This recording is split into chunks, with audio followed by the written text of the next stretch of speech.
Hello दोस्तों, नमस्कार। एक बार एक गांव में 4-5 दोस्त आपस में मिलकर एक मोची की दुकान खोलते हैं और वो काम को स्टार्ट करते हैं। लेकिन जो कुछ और दोस्त हैं वो उस काम में मन नहीं लगा पाते, अच्छे से नहीं कर पाते। एक है जो रामफल, जिसका नाम है, वो बड़े प्यार से उस काम को कर रहा है और अपनी रोजी रोटी कमा रहा है। वो धीरे धीरे उसका काम इतना ग्रो कर जाता है कि भाई वो एक बड़ी शॉप ओपन कर लेता है। सभी गांव वाले, आसपास के गांव वाले वहीं पर आते हैं क्योंकि वो इतने अच्छे ढंग से अपने काम को करता है। वो अपने सैंडल है, जो अपनी चप्पल हैं, अपने जूते हैं खुद के, उनको भी रिपेयर नहीं करता। वे वैसे के वैसे ही पड़े रहते हैं। कई बार कस्टमर आते हैं और वो कहते हैं कि भाई रामफल, अपने जो ये शूज़ हैं, जो तुम्हारे ये जूते हैं, जो ये फट गए हैं, इनको भी आप रिपेयर कर लो वरना आपके पैर में चोट लग जाएगी।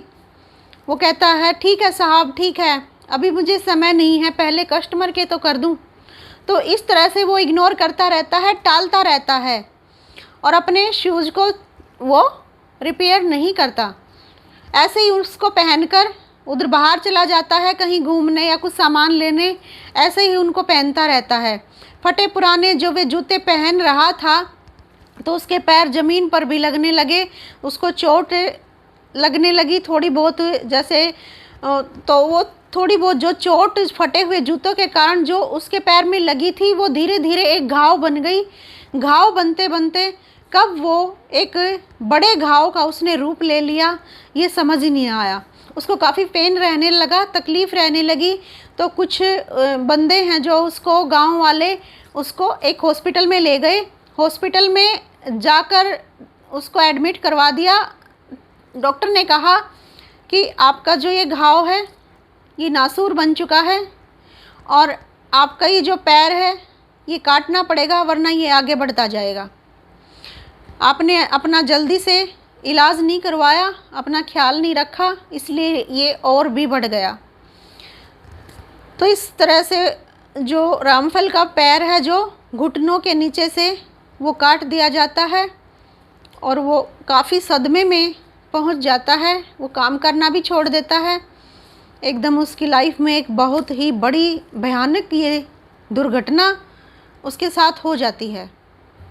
वो सिर्फ उसी की वजह से, उसने अपना ध्यान नहीं रखा, खुद का ध्यान नहीं रखा, अपने आप को वो नेगलेक्ट करता रहा। तो क्या करते हैं लाइफ में भी हम सब, क्या करते हैं, अपने आप को नेगलेक्ट करते हैं, अपना ध्यान नहीं रखते हैं। हम कहीं और काम में बिजी रहते हैं, इतने बिजी रहते हैं बस भाई ये काम ही सब कुछ है, इसी को करना है। हम अपने शरीर का, अपना खुद का ध्यान रखना बिल्कुल ही छोड़ देते हैं, जो कि हमें उसकी बहुत बड़ी कीमत चुकानी पड़ती है। अब देखो रामफल को ही ले लो, अगर वो समय पर अपने शूज़ है जो वो रिपेयर कर लेता तो वो, उसके पैर में घाव है जो वो नहीं होता। फिर अगर घाव हो भी गया था तो उसको वो जल्दी से उसका इलाज करवा लेता, तब भी ऐसा कुछ नहीं होता। लेकिन उसने ध्यान ही नहीं दिया कि हल्की फुल्की चोट है, कोई बात नहीं, ठीक हो जाएगी। तो देखो क्या होके रुका।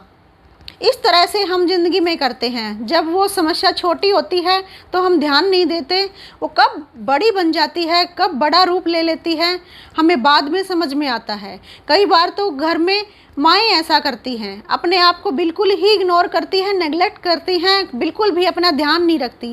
वो पूरे परिवार की केयर करती हैं, संभाल करती हैं, अपने बच्चों को, अपने घर वालों को अच्छे से खाना पीना देती हैं, सब कुछ करती हैं। लेकिन वो खुद क्या करती हैं, खा लिया तो खा लिया, नहीं तो पड़ा रहा इधर उधर।